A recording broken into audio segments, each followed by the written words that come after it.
Catedral de Santa María, es el templo neurálgico de la ciudad y de la Sala de Santa Elena.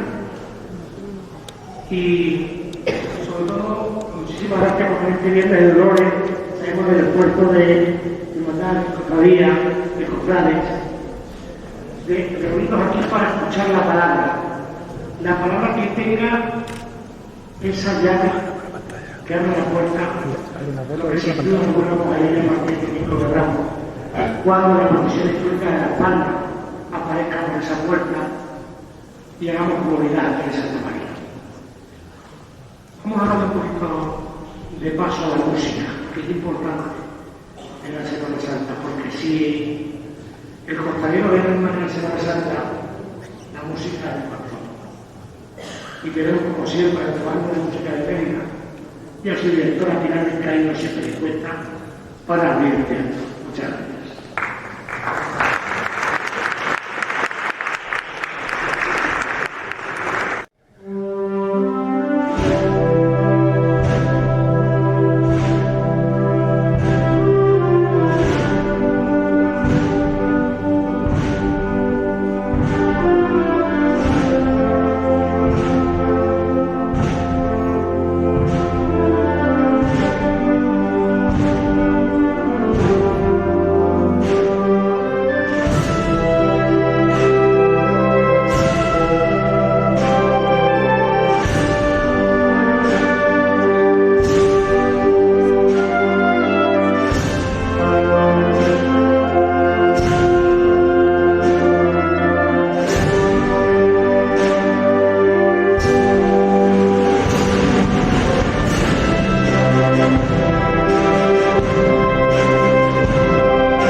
caridad. Es la palabra más bonita para una hermandad y para que se sienten cofrades. Pero no cofrades de postureo, sino cofrades de verdad. La caridad por delante y lo que venga por detrás, aunque sea el palio, que venga por delante, pero siempre la caridad, pensando en el que está aquí, en el que está aquí, en el del quinto, en el del cuarto, en el tercero, siempre pensando en lo demás. Y eso lo hacemos a las hermandades, hasta algunos piensen que no lo hacemos, y lo hemos hecho. Y que hemos vivido una experiencia de 2 años de pandemia como presidente de la Junta de Cofradía, que hemos hecho todos caridad y ayuda a los demás, ha sido el presidente de la Junta de Cofradía, Luis Miguel González.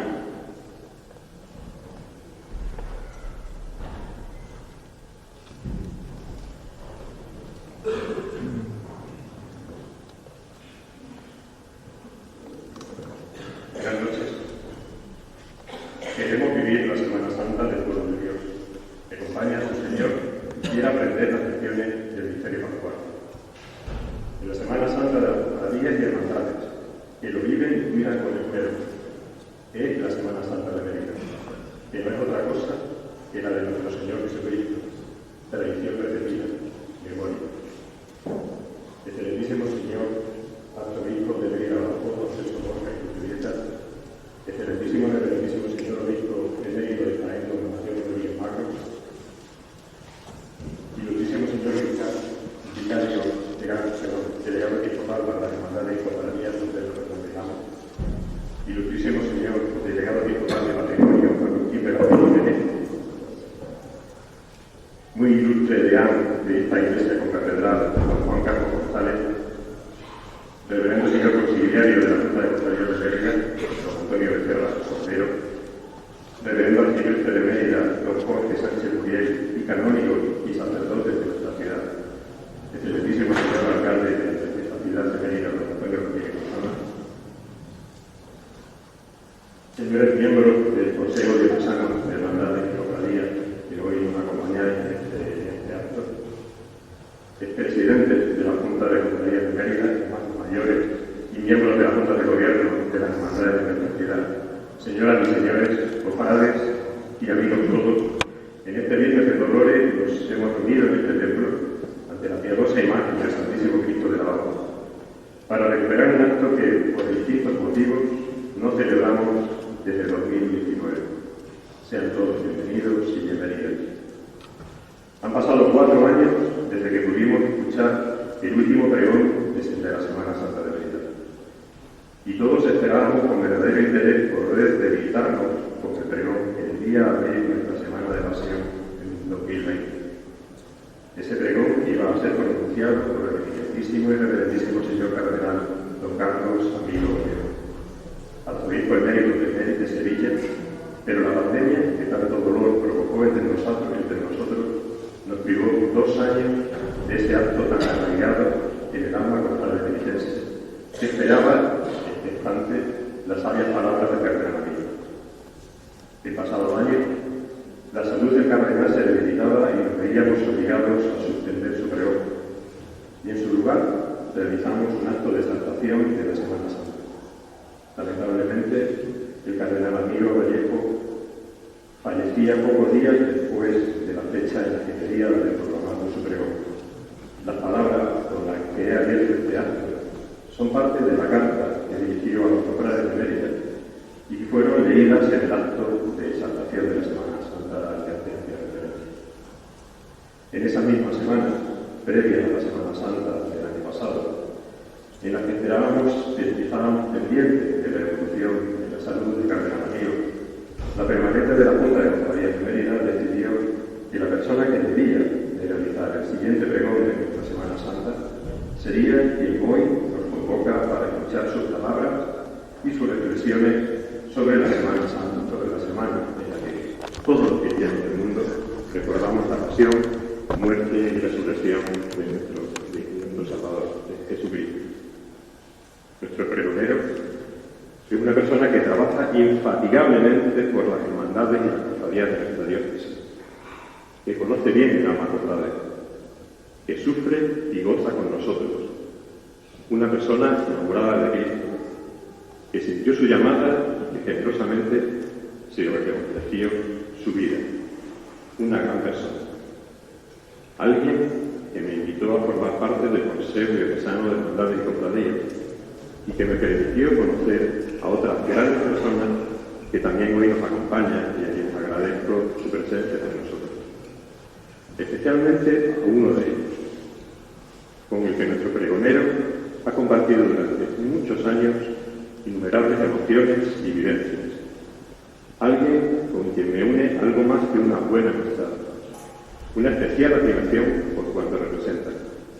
Una persona de la que he aprendido mucho, reflexionando sobre nosotros mismos, los cofrades, reafirmándome en el convencimiento de que debemos cuidar siempre y actuar desde la fe con responsabilidad, lealtad y humildad.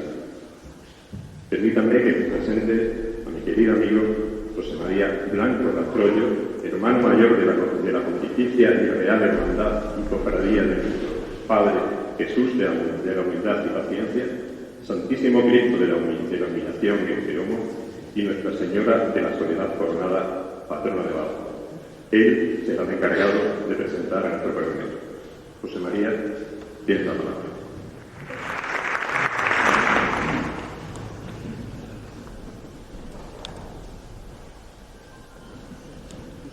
Buenas noches.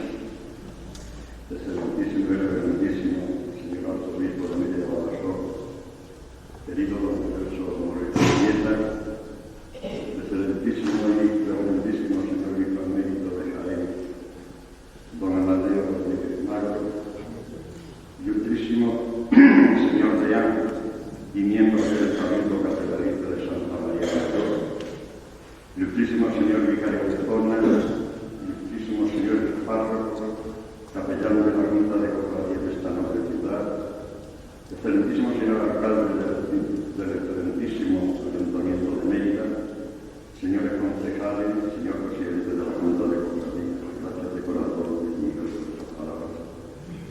Hermanos mayores, Junta de Gobierno, cofrades, señoras, señores, amigos todos en Cristo, nuestro Señor, gracias a todos por y también quiero darle las gracias a esta magnífica banda municipal por esa interpretación de calidad de vocación. Querido amigo Pedro,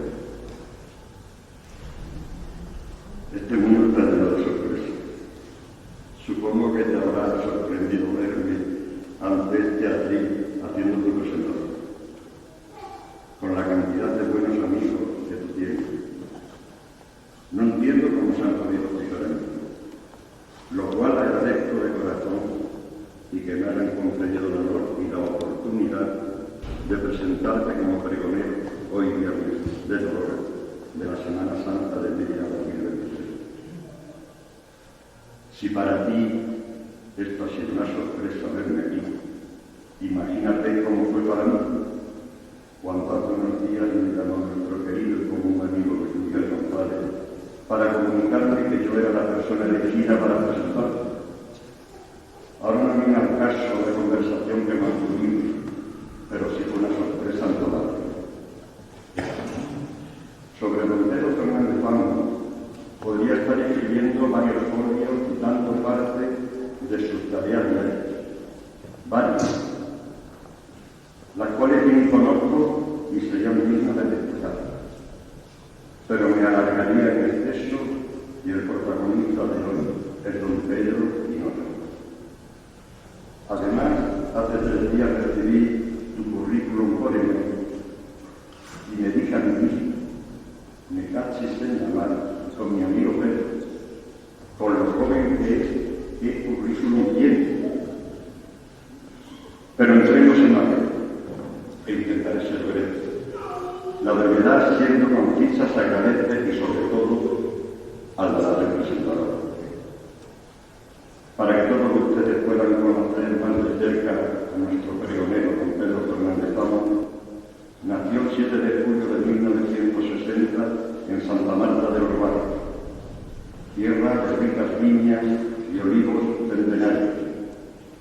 Se crió en el familia sencilla y trabajadora, hijo de Pedro y María, ambos fallecidos recientemente. Pedro es el mayor de 5 hermanos, 2 de ellos, José María e Inmaculada, ya no están aquí. En 1974 ingresa en el Seminario Metropolitano de Ancón, donde realiza los estudios de enseñanza media y estudio eclesiástico. En 1984 recibe la ordenación sacerdotal de manos de San Juan Pablo II en la Basílica de San Pedro en Roma. Desde finales de 1984 hasta 1990 ejerce como vicario parroquial de Fuente del Maestre y profesor de religión en el Instituto de Enseñanzas Medias de Fátima. En 1990 es nombrado párroco de Palomas y Puebla de la Reina. Ejerce como profesor de religión en el Instituto de Formación Profesional de Mérida y conciliario regional de los equipos de Nuestra Señora. Continúo.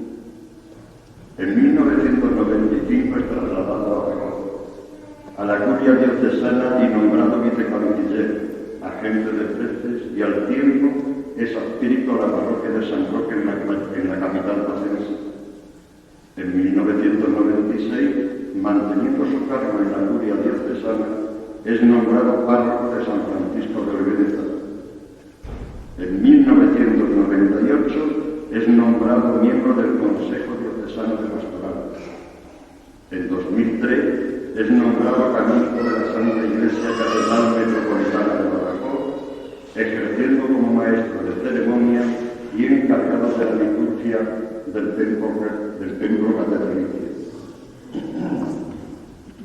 En 2004, con la llegada del nuevo arzobispo, mantiene su cargo de vicecanciller y sus funciones en la catedral, siendo nombrado secretario personal del obispo de la diócesis. En 2005, junto a los encargos pastorales y ministeriales que realiza, es nombrado miembro del Consejo Presbiterial y director del Departamento de Publicaciones de la Diócesis. En mayo del mismo año es nombrado conciliario nacional de los equipos de Nuestra Señora. En 2013 es nombrado rector de la ermita de la patrona de Badajoz y capellán de Sobrenombrado.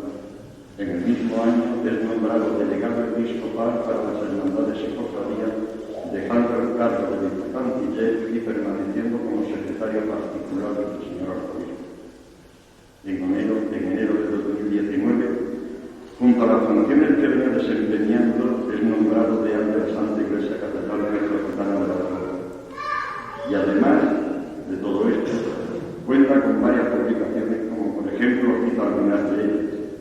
Para los equipos de Nuestra Señora, la bienaventuranza, novedad de ser, vivir y pensar. En camino, tema de estudio para los equipos de matrimonio que se incorporan al movimiento.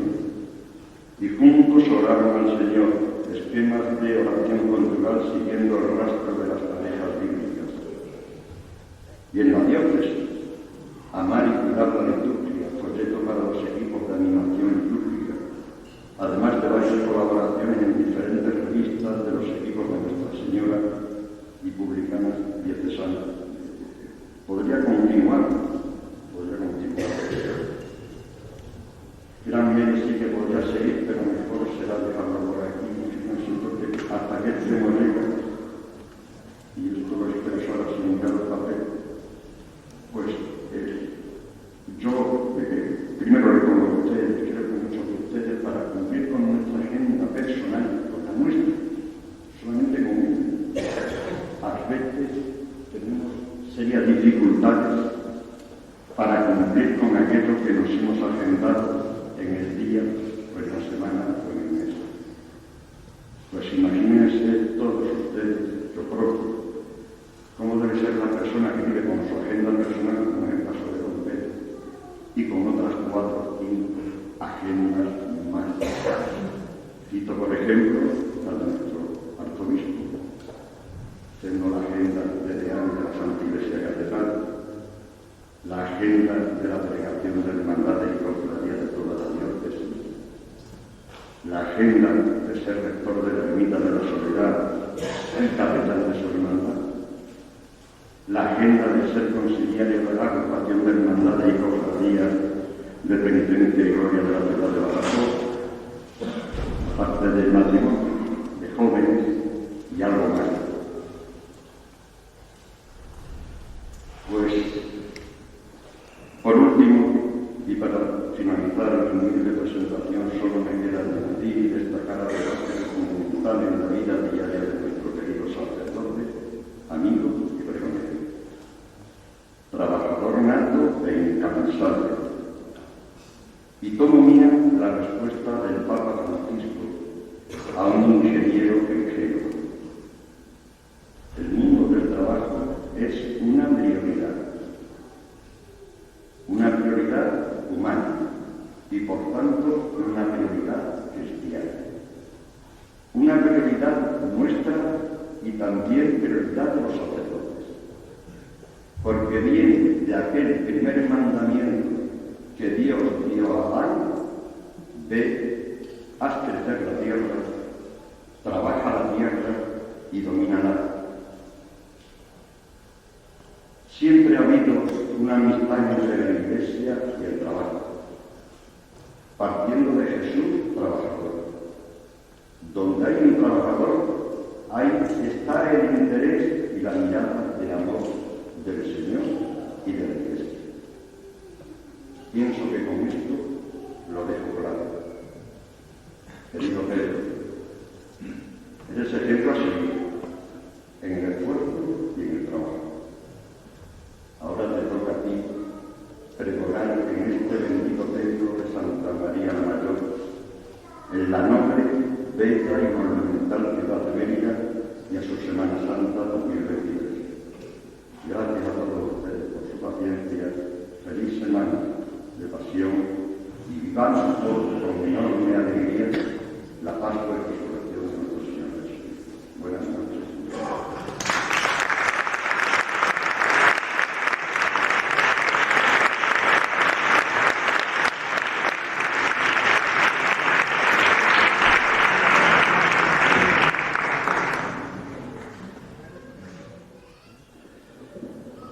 Tan rápidos como los días se suceden las estaciones, y con ellas corre hacia nosotros el tiempo de la memoria y la celebración de los sagrados misterios que atraviesan el año como el eje que da figura y consistencia a la vida del cristiano.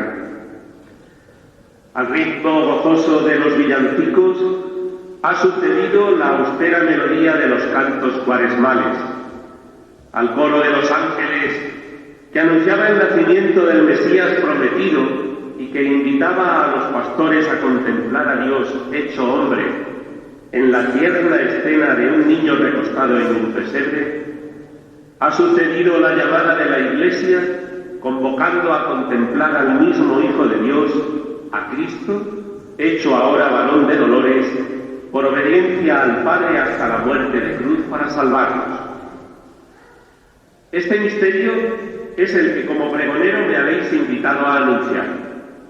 Esta noche, cuando marzo expira, como lo hace el Santísimo Cristo de los Remedios en la tarde del Jueves Santo, cuando abril nace como lo hace en Navidad el que pronto rezará en el huerto de los Olivos, a las puertas ya de esta Semana Santa, me habéis convertido en la voz de Mérida. Una voz que grita para que todos los emeritenses se enteren y se alegren que hace más de 2000 años Jesús Nazareno predicó la buena noticia del reino de Dios, pasó por la tierra haciendo el bien, murió en la cruz y resucitó. Y desde un tiempo que se pierde en la memoria, los hijos de esta ciudad, de acuerdo con su propia cultura y costumbres, han venido añadiendo expresiones diversas para hacer más vivo el anuncio de este acontecimiento central. Han sido las cofradías y hermandades, como hoy las conocemos, las que año tras año han hecho que los emeritenses vivan y comprendan la honda significación del drama y la gloria del Calvario. Excelentísimo y reverendísimo señor arzobispo, querido don Celso, excelentísimo y reverendísimo señor obispo emérito de Jaén, querido don Amadeo, ilustrísimo señor alcalde del excelentísimo ayuntamiento de Mérida, querido Antonio, y demás autoridades civiles y de los cuerpos y fuerzas de seguridad del Estado, miembros del Consejo Diocesano de la Delegación de Hermandades y Cofradías, presidente y miembros de la Junta de Hermandades y Cofradías de la ciudad de Mérida, señor deán de la concatedral, canónigos, hermanos sacerdotes, hermanos y hermanas mayores, capataces, costaleros, hermanos y hermanas cofrades, amigos todos de esta querida ciudad de Mérida. Agradezco profundamente a la Junta de Cofradías y a don Antonio Becerra, su conciliario, que hayan querido que este año me convierta en pregonero de la Semana Santa en Elche. Y ahora me vais a permitir que deje los papeles y que rompa lo que yo tenía cronometrado que iba a durar este pregón, porque claro, yo aquí en el papel, como no sabía quién iba a ser mi presentador, simplemente tenía puesto gracias muy especiales a mi presentador, sin sospechar siquiera quién iba a ser. Reconozco que no lo sabía. Muchas gracias, Pepe. Muchísimas gracias por tus palabras. A Pepe, además del trabajo junto en la Hermandad de la Soledad y del trabajo con las hermandades y cofradías a nivel diocesano y a nivel de nuestra ciudad, pues, los lazos de una amistad ya larga en la que hemos compartido muchas cosas y hemos sufrido juntos también muchas cosas. Apenas faltan unos días, 17, 18, para que se cumpla el año del fallecimiento de su esposa, que el año pasado vivimos una Semana Santa bastante peculiar, en la hermandad y como amigos. Por eso, muchas gracias, Pepe, por estar aquí, por tus palabras. Y ahora sí, vayamos al pregón. En más de una ocasión he asistido a pregones de Semana Santa o de fiestas, y por lo que he escuchado saco en consecuencia que para este oficio hace falta ser un poco poeta, o al menos buen narrador. Evidentemente no me tengo por poseedor de ninguna de esas dos cualidades. Es más, considero un atrevimiento pronunciar este pregón. Aún así, he aceptado de buen grado el ofrecimiento que se me ha hecho, porque supone compartir unos minutos de reflexión de carácter religioso delante de unos amigos a los que estimo particularmente y a los que animo a continuar en su empeño de vivificar esta Semana Grande de Mérida. Soy un simple hablante, uno más que en el umbral de la Semana Santa recitará en voz alta sus pensamientos. Al escribir estas líneas no he buscado la excelencia de las formas. Detrás de ellas, cuántas veces hay poco más que palabras vacías. He tratado de encontrar realidades, y estas, si es posible, llenas de contenido cristiano. Pese a lo dicho, mi oficio sí que en gran parte es el manejo de la palabra. Para cualquier sacerdote, desde el ambón del templo, en las homilías y en las celebraciones de todo tipo, en reuniones o en círculos, en convivencias y en catequesis, en multitud de ocasiones, la palabra es, repito, para nosotros los sacerdotes, el instrumento de trabajo por excelencia. Quizás por eso, los que tanto nos valemos de la palabra, percibimos singularmente cuando esta palabra, a menudo jaula y corsé para el que la usa, no sirve para expresar la honda y profunda realidad que se esconde en el ser humano. Y en ese preciso instante tendríamos que callar. Decidme si no, ¿de qué vale mi palabra, una palabra humana, si la realidad que celebramos en la Semana Santa es la muerte de la palabra misma? La mejor glosa sería, sin duda, el silencio. La Semana Santa es silencio, silencio y sobriedad, silencio y desnudez, soledad y silencio. Mas voy con mi cometido. Como hago siempre que tengo una tarea importante que cumplir, recurro a la palabra de Dios. En ella en esta ocasión topé con el siguiente texto de Isaías. Súbete a lo alto de un monte, heraldo de Sión. Alza con fuerza la voz, heraldo de Jerusalén. Álzala, no temas, di a las ciudades de Judá, aquí está vuestro Dios. Estas palabras, pronunciadas 6 siglos antes del nacimiento de Cristo, fueron dirigidas por el profeta como mensaje de esperanza al pueblo judío, pregonando el fin del destierro y el regreso a su patria añorada, a Jerusalén. Y me sirven a mí de introducción a la hora de dirigirme a vosotros en este pregón de la Semana Santa de 2023. Mas no soy un pregonero aséptico, que narre desde la grada cuanto acontece en el escenario. Me siento implicado e interpelado en la escena. Soy uno de los que con miedo y cobardía quiere seguir de cerca a Jesús de Nazaret, Hijo de Dios.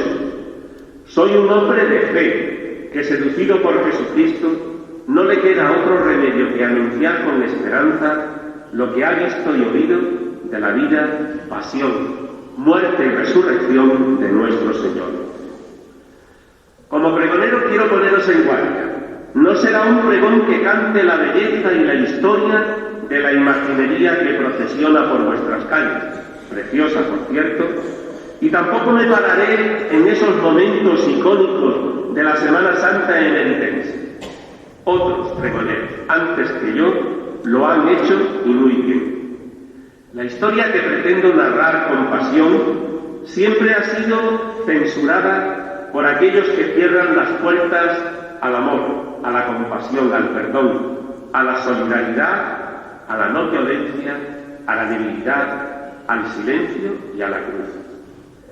No sé si sabré cantar con acierto, frescura y con asombro la historia del misterio de un Dios hombre desconcertante, un Dios hombre sumido en silencio profundo, un Dios hombre que soporta, aguanta, resiste y ama, un Dios hombre que sabe esperar, confiar y llegar hasta el final, un Dios hombre fiel.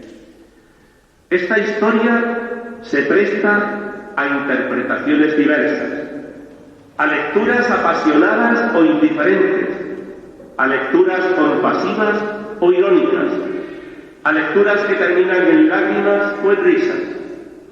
Cada cual sabrá desde dónde se sitúa para escuchar esta historia.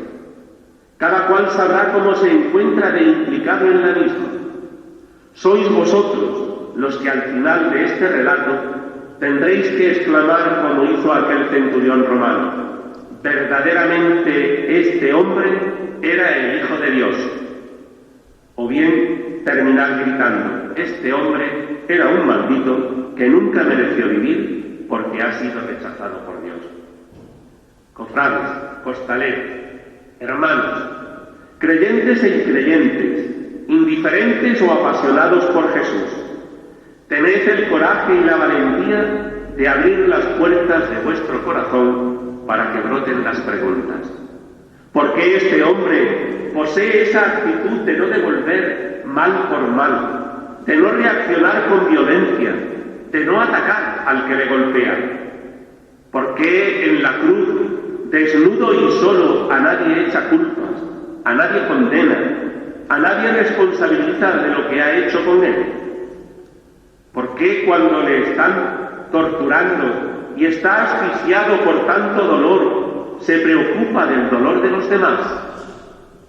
¿Por qué llega a fijarse y a abandonarse en Dios, su Padre, que calla y guarda silencio ante tanto dolor? ¿Quién es este hombre?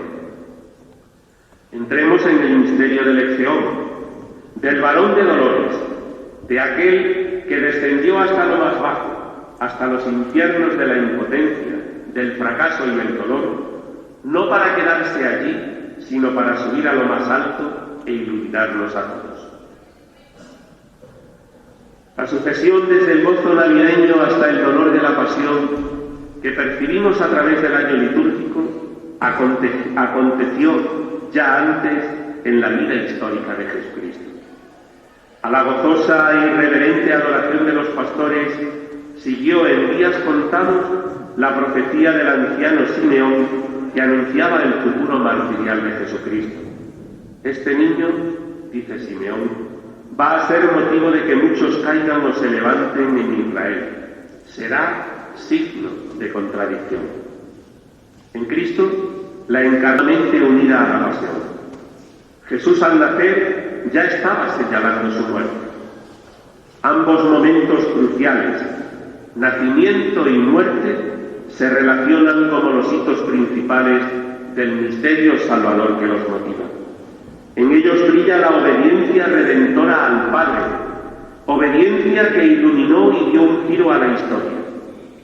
Por eso, la Semana Santa, que estamos a punto de comenzar, y la Navidad, cuyos ecos todavía percibimos, forman un conjunto plenamente armónico e inseparablemente relacionado. Ambos momentos imprimen en la retina del alma dos dimensiones de una misma entrega y dos momentos de la humilde oblación del Hijo de Dios. Primero, el anonadamiento de la encarnación y luego la más terrible humillación al ser Cristo ajusticiado por blasfemo en el vergonzante patíbulo de la cruz.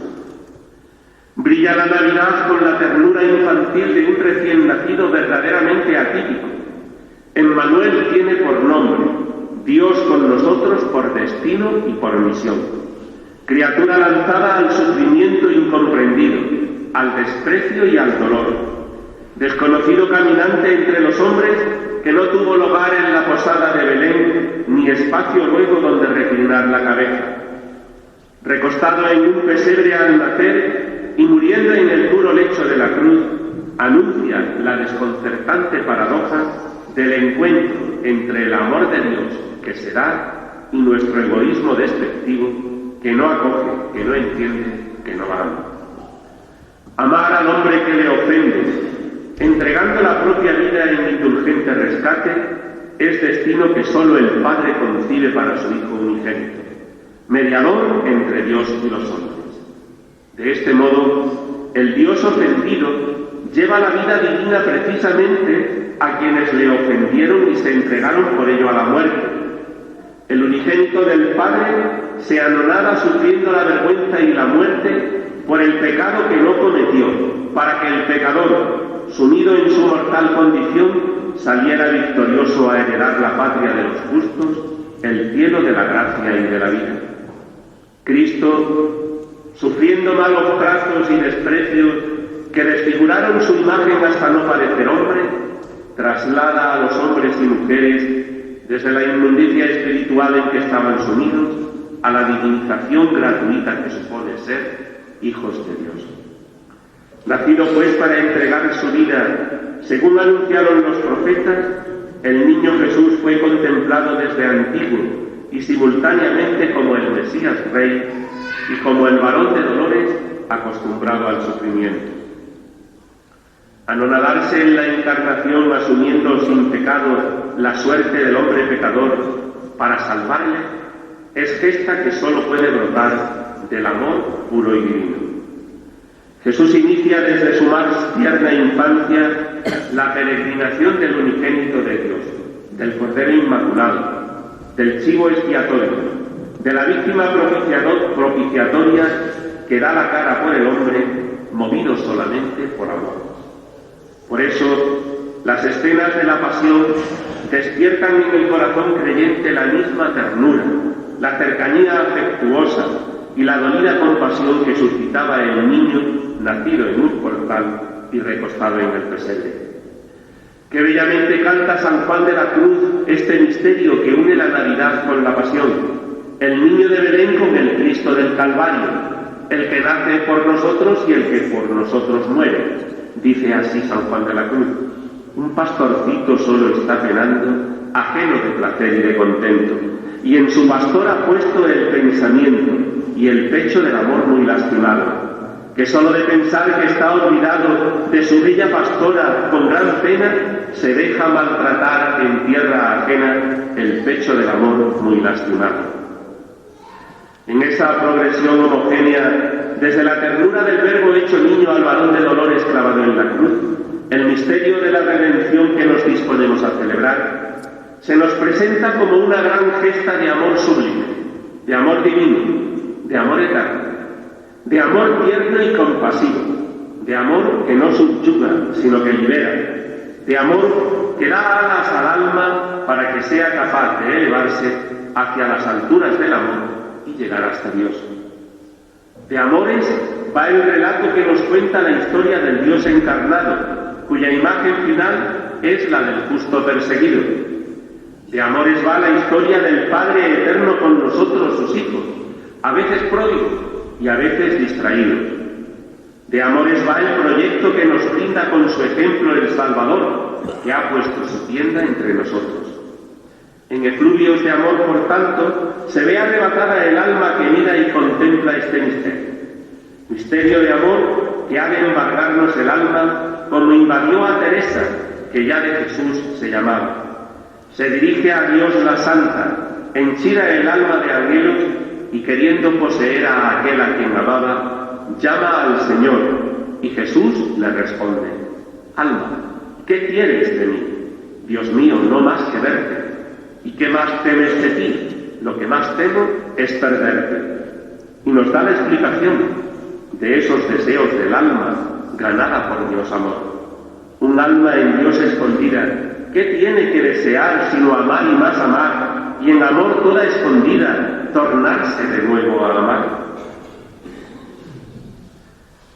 El motivo de las celebraciones sagradas que nos reúnen para participar en la liturgia durante el trío sagrado y para explayar la devoción popular en acto de piedad sentida y sencilla es el misterio del amor divino, conmovedor y salvífico.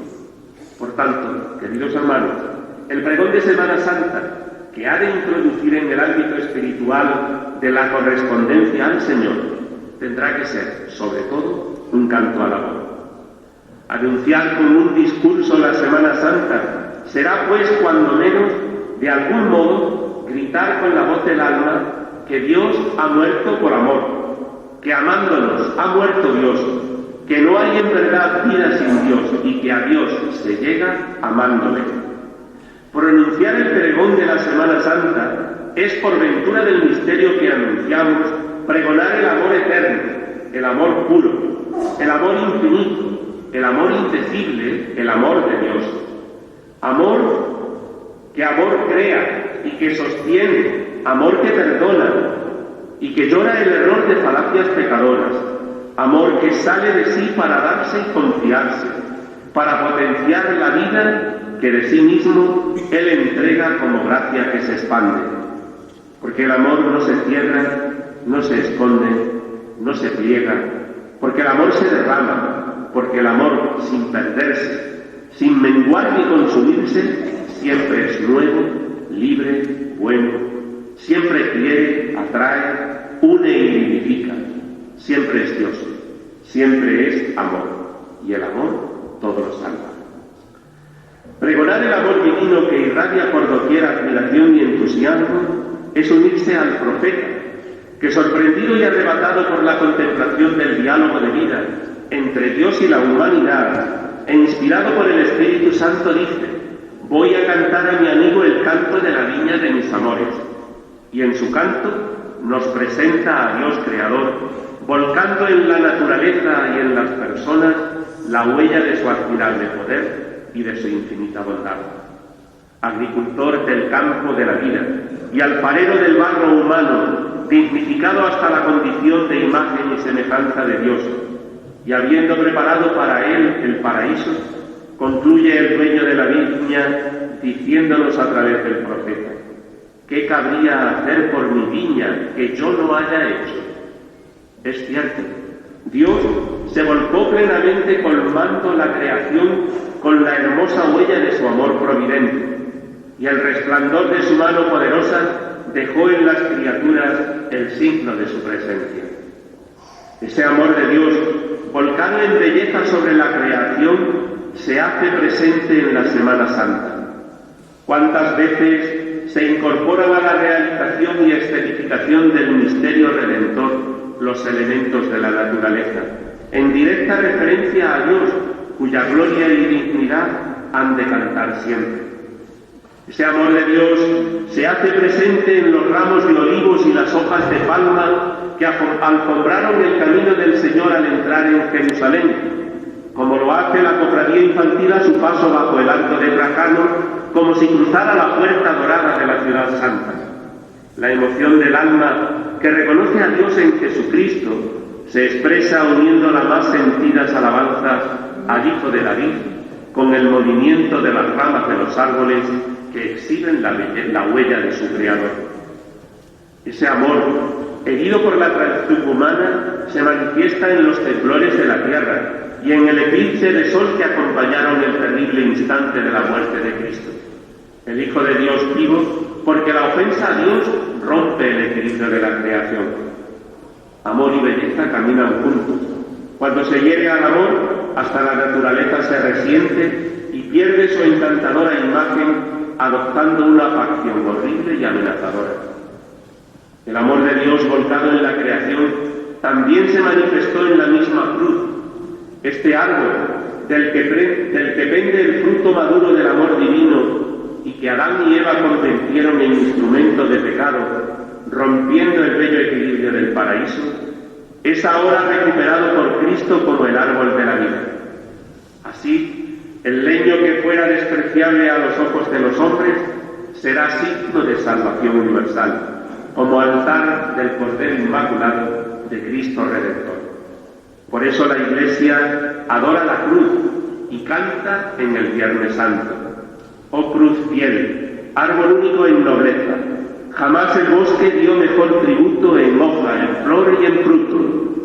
Dolido mi Señor por el fracaso de Adán que mordió muerte en la manzana, otro árbol señaló de flor humana que reparase el daño paso a paso. La dignidad y belleza de la naturaleza inanimada destacará también en la muerte del Señor al ser crucificado sobre la altura del Monte Calvario. Desde entonces, el monte de la calavera y de la muerte, de la ignominia y la injusticia, será la cima donde se alzará para siempre el árbol de la vida, la estela inmemorial de la justicia convertida en infinita misericordia.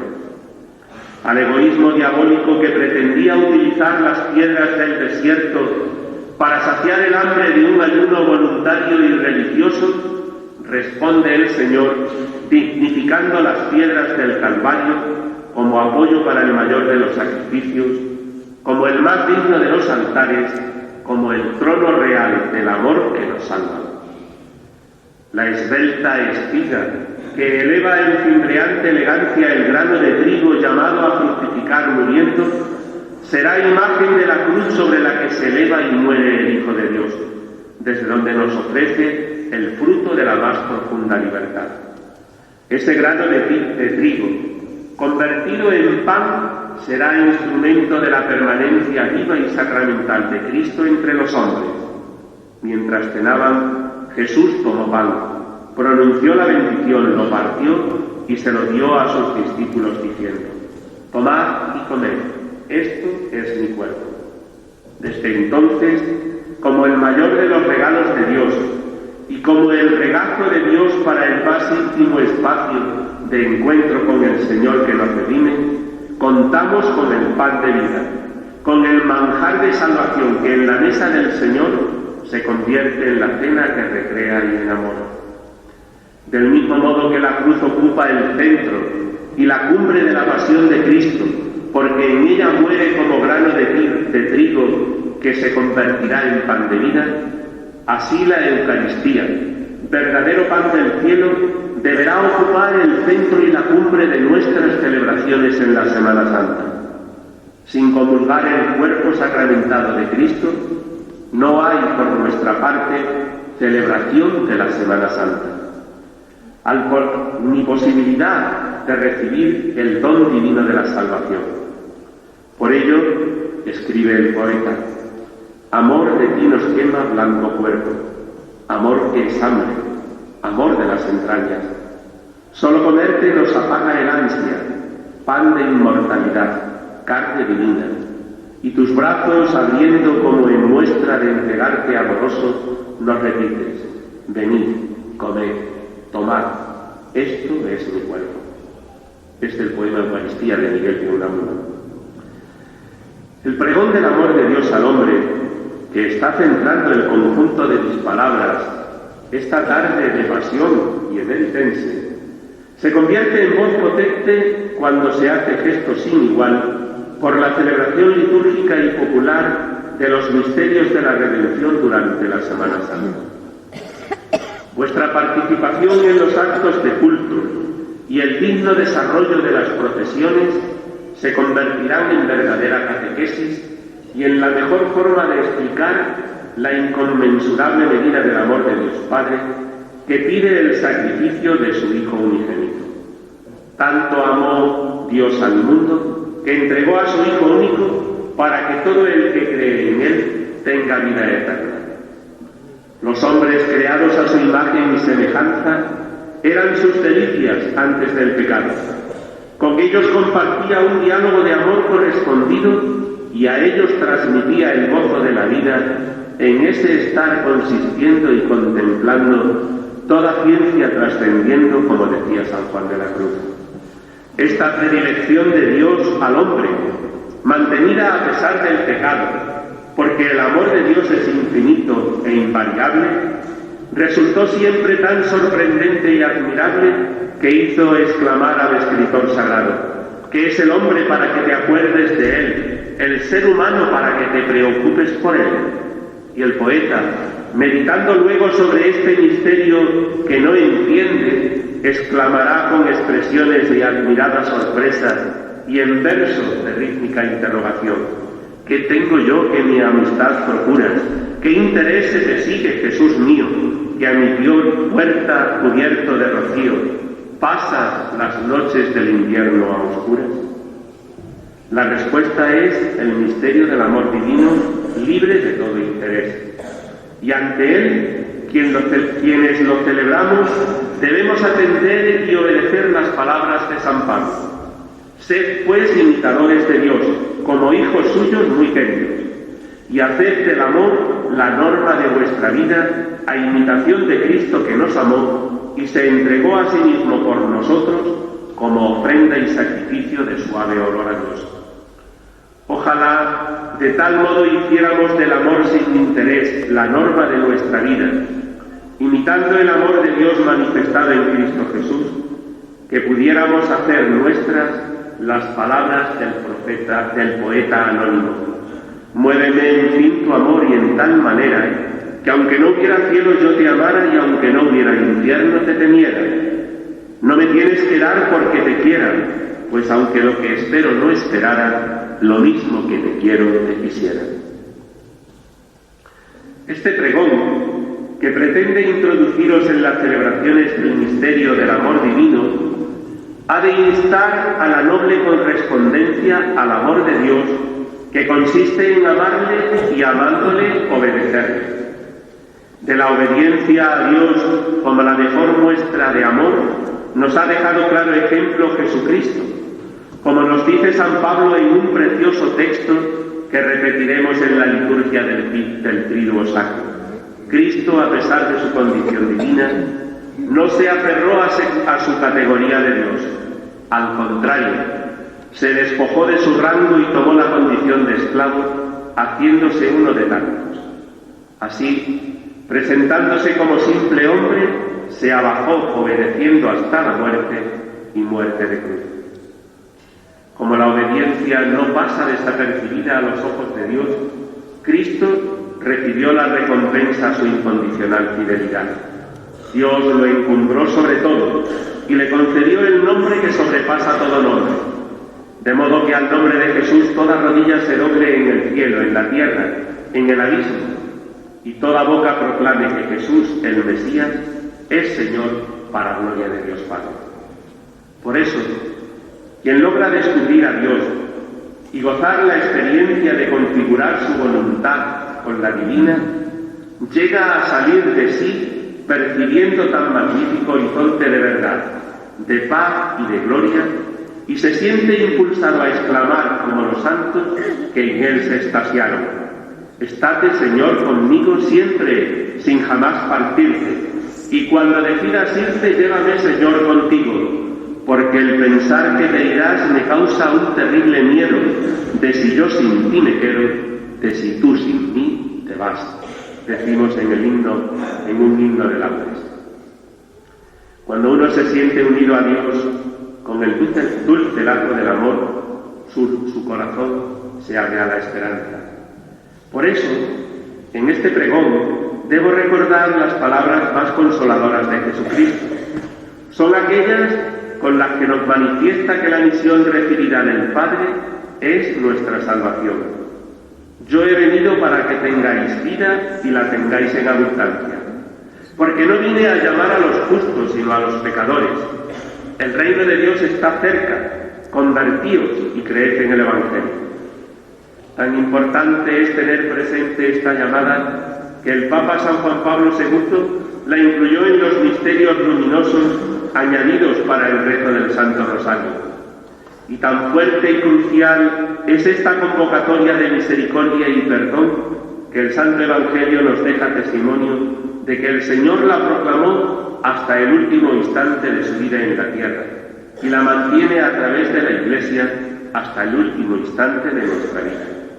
El Señor, Cordero de Dios, sacrificado para liberarnos de la opresión esclavizadora del pecado, volvió sus ojos misericordiosos al rostro arrepentido de quien moría ajusticiado a su derecha, y atendiendo sus manifestaciones de sincera conversión, abre a la esperanza el corazón del moribundo arrepentido, diciéndole: hoy mismo estarás conmigo en el paraíso. El Evangelio es buena noticia de la salvación, y por tanto el mensaje de la más grata esperanza. El Evangelio nos trae la esperanza que no defrauda a quien obedece la llamada de Cristo a la conversión. Yo me atrevería a decir más: solo quien purifica su alma en el sacramento de la penitencia es capaz de sentir el gozo de la esperanza en la salvación eterna, a pesar de la constatación de sus debilidades. Hasta última hora, hasta el último instante, el Señor está a nuestra puerta y llama.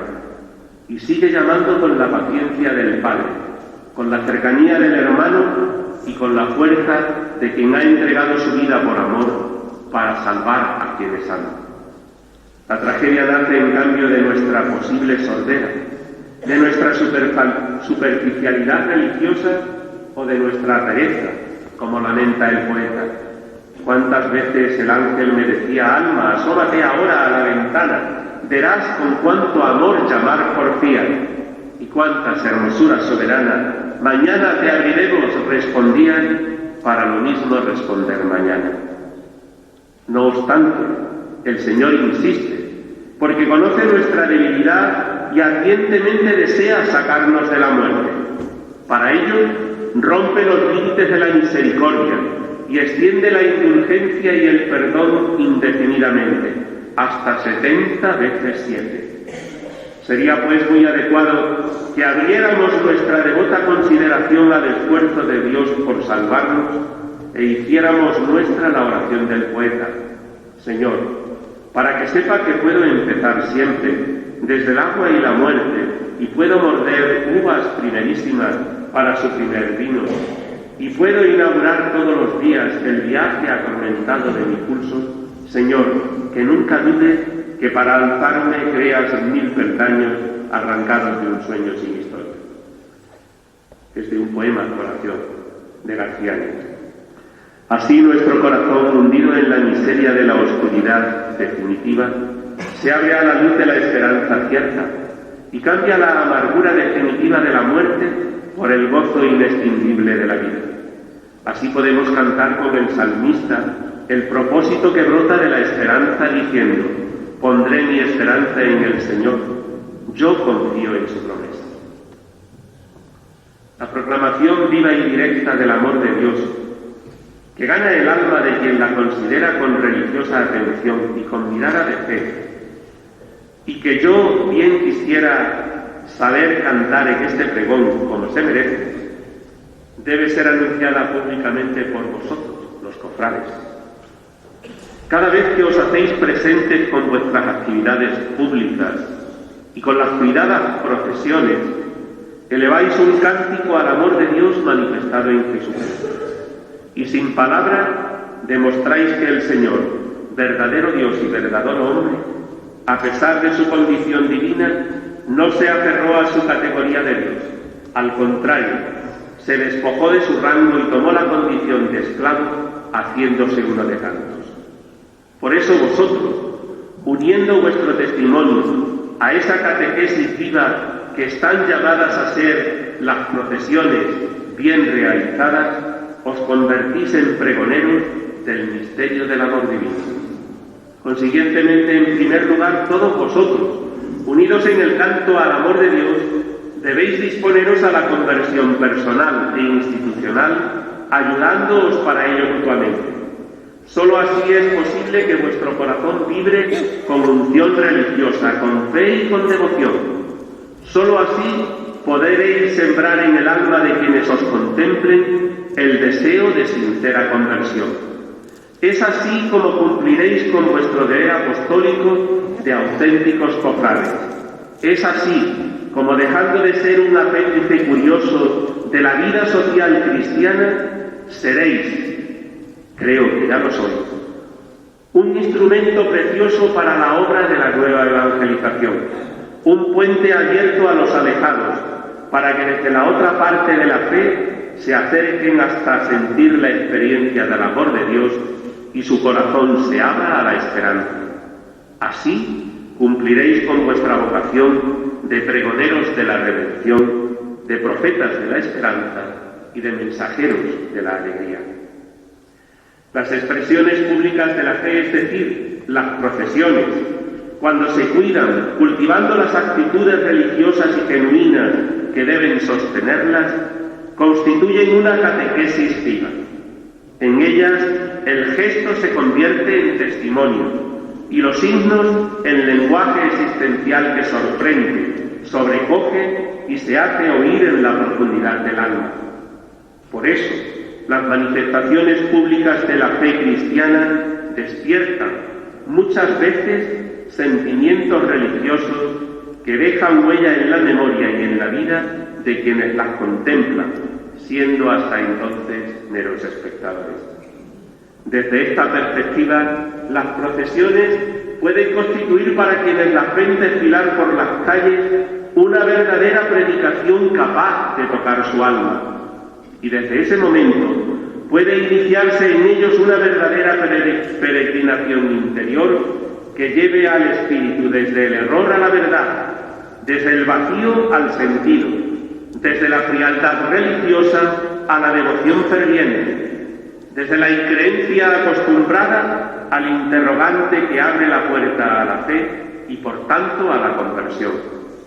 Por eso, en el umbral de esta Semana Santa, cuando el momento crucial de la historia de la salvación se va a hacer realidad celebrativa, cuando el pueblo cristiano vibra en sentido afecto y en emoción no siempre contenida, recordando la vida, pasión, muerte y resurrección de Jesucristo, las hermandades y cofradías habéis de sentiros gozosamente impulsadas a ofrecer al mundo, con todo rigor, fidelidad y buen estilo, la escena de la gesta salvadora de Cristo.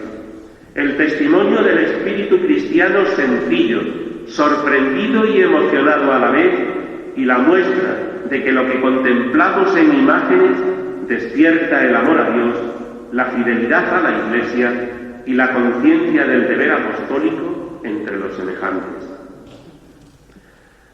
Puede ocurrir, sin embargo, en cambio, también y simultáneamente, que las manifestaciones públicas de los misterios de nuestra redención sean tenidas por muchos o por algunos como una simple forma cultural, memoria de un pasado mágico o supersticioso en que el pobre desarrollo de la ciencia y las deficiencias de un progreso llamado civilización no alcanzaban a dar o a prometer la explicación empírica o racional de la realidad, ni a resolver los problemas que plantea la existencia y la relación con las cosas y con las personas.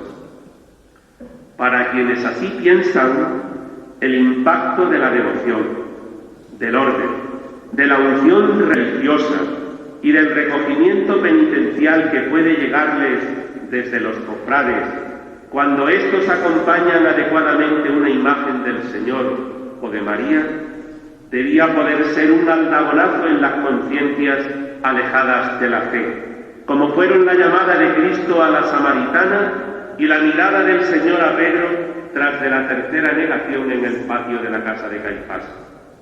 El impacto de las procesiones bien llevadas y de los cofrades imbuidos de profunda religiosidad y movidos por una fe sincera debería suponer para quienes las contemplan un golpe fuerte, tan dulce a la vez como inquietante, tan penetrante como envolvente, un golpe en su conciencia que moviera el corazón compasivo a sentir en sí mismo el eco del sufrimiento de Cristo. Debería llevarles a preguntarse verdaderamente preocupados: ¿y esto por qué?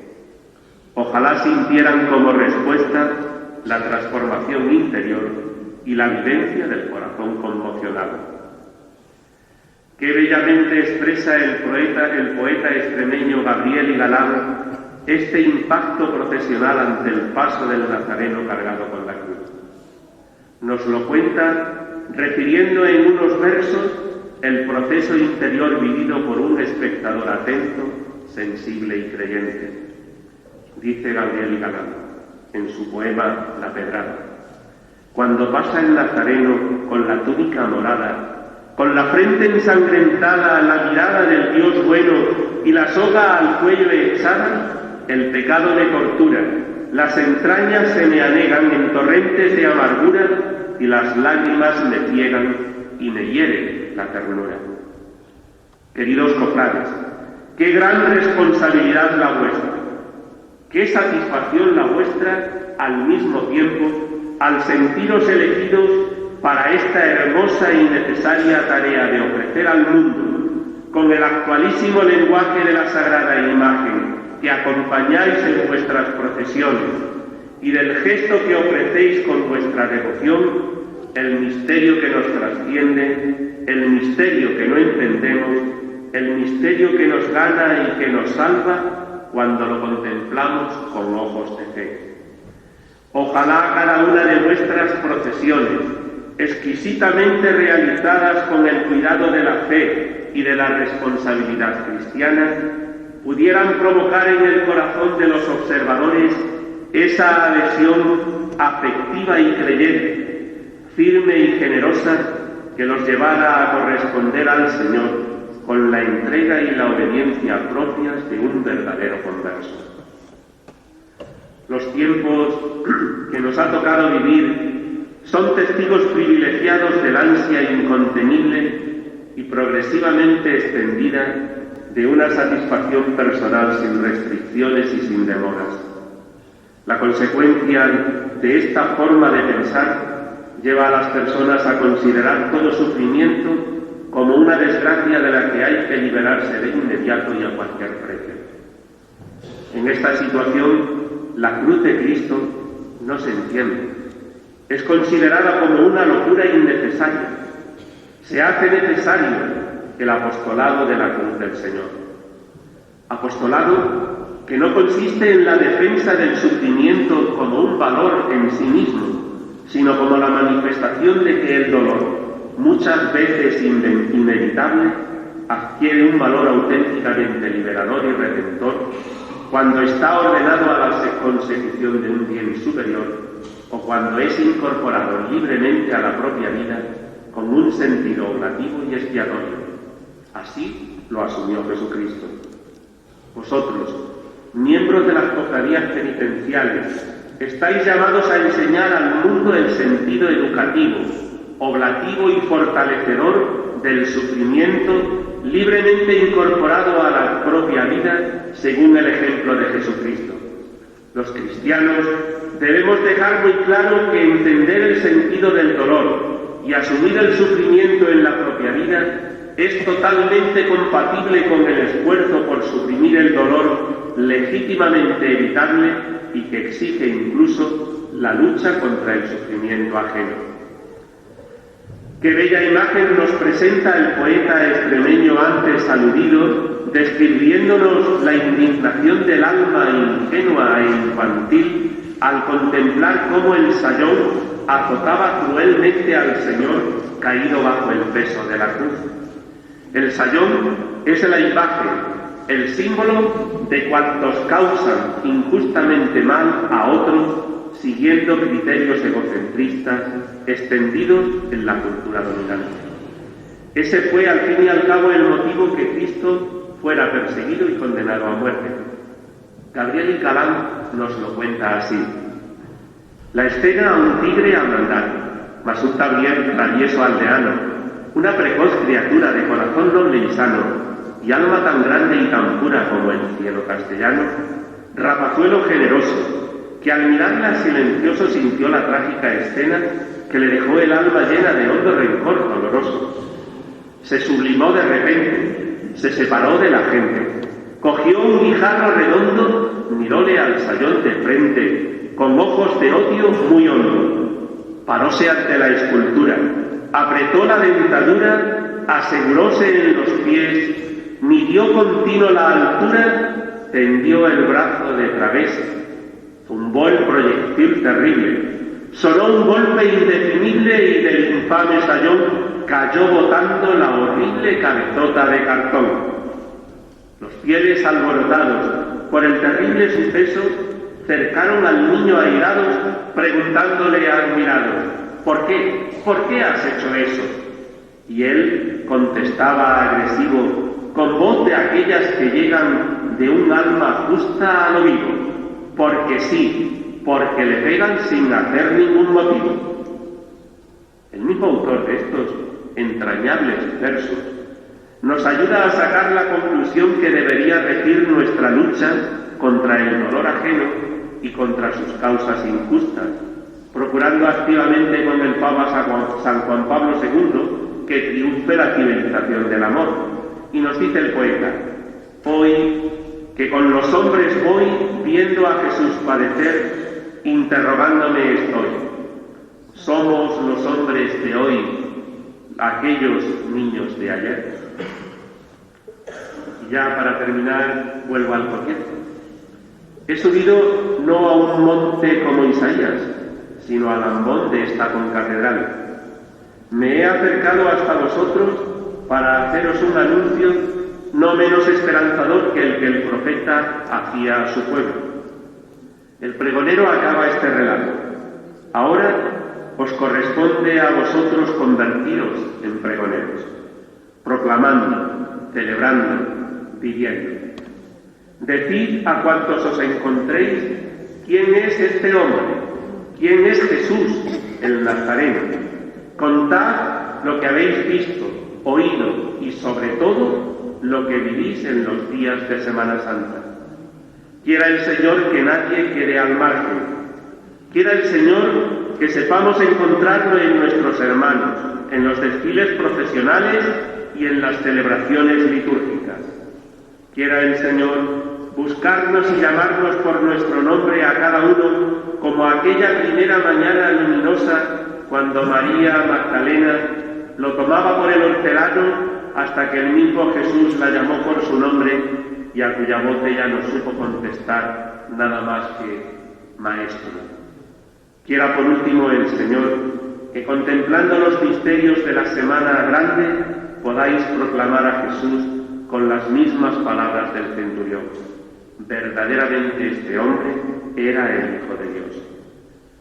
Cofrades, capataces, hermanos y hermanas, costaleros de Mérida, amigos y amigas de esta noble y hermosa ciudad. Termino. Y como final, vuelvo al principio, a cerrar el anillo abierto entonces. Creo que no he sido pregonero, tan solo he dicho en voz alta pensamientos. Hasta que se cante el aleluya, mi boca ha de callar. Mis palabras deben enmudecer respetuosamente. no es lícito que cuando el verbo va a morir, otras palabras, las mías en este caso, perturben o empañen el silencio.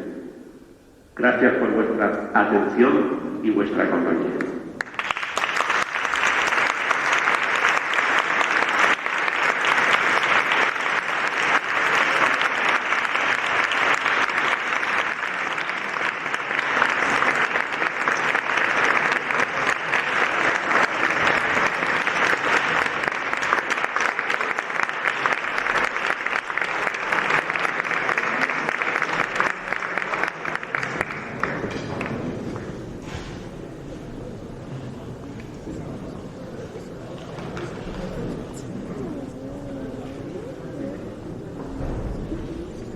Bueno, pues ahora, como es tradicional, desde la Junta de Cofradías de Mérida queremos hacer entrega por este magnífico pregón que quedará en nuestra memoria a don Pedro Fernández Amos, este regalo que viene a presentar pues este agradecimiento por este magnífico pregón que hemos podido disfrutar. Pues en nombre de toda la Junta de Cofradías.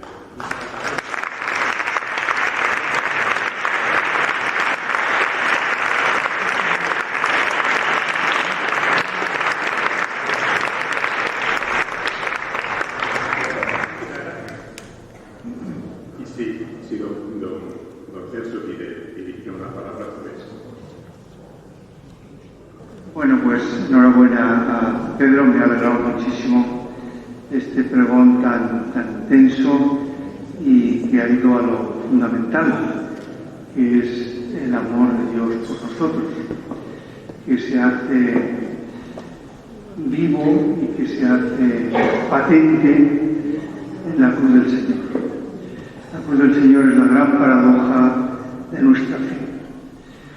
En la cruz, que aparentemente es fracaso, que es derrota, pues ahí está la vida, ahí está la felicidad, ahí está la salvación. Y eso es lo que nos ha transmitido hoy don Pedro. Así que enhorabuena para él y para todos vosotros que tengáis verdaderamente una Semana Santa en Mérida muy vivida, que os llene, que de nuevo nos llene a todos pues este amor de Jesucristo por nosotros, y que lo celebréis en esas admirables plazas y calles que tenéis aquí en Mérida, que nos recuerdan pues de forma muy cercana con esa tradición y esas piedras milenarias romanas que tenéis aquí, pues que nos recuerdan tan de cerca la vida, la pasión, la muerte de nuestro Señor y su resurrección. Así que vamos a disponernos todos a celebrar esta Semana Santa y sobre todo aquí en Mérida, que de verdad la podáis celebrar con toda intensidad y con todo el cariño que nos llene de verdad esta Semana Santa. Muchísimas gracias a todos.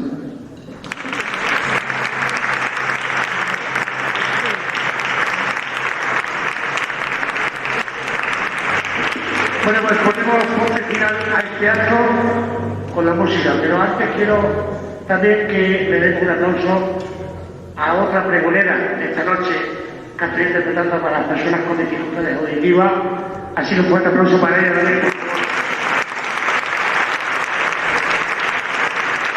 Y terminamos este acto, suena la música, porque a partir de ahora la música tomará las calles, la pasión va a tomar las calles y la fe de Mérida tomar las calles. Muy buenas noches a todos.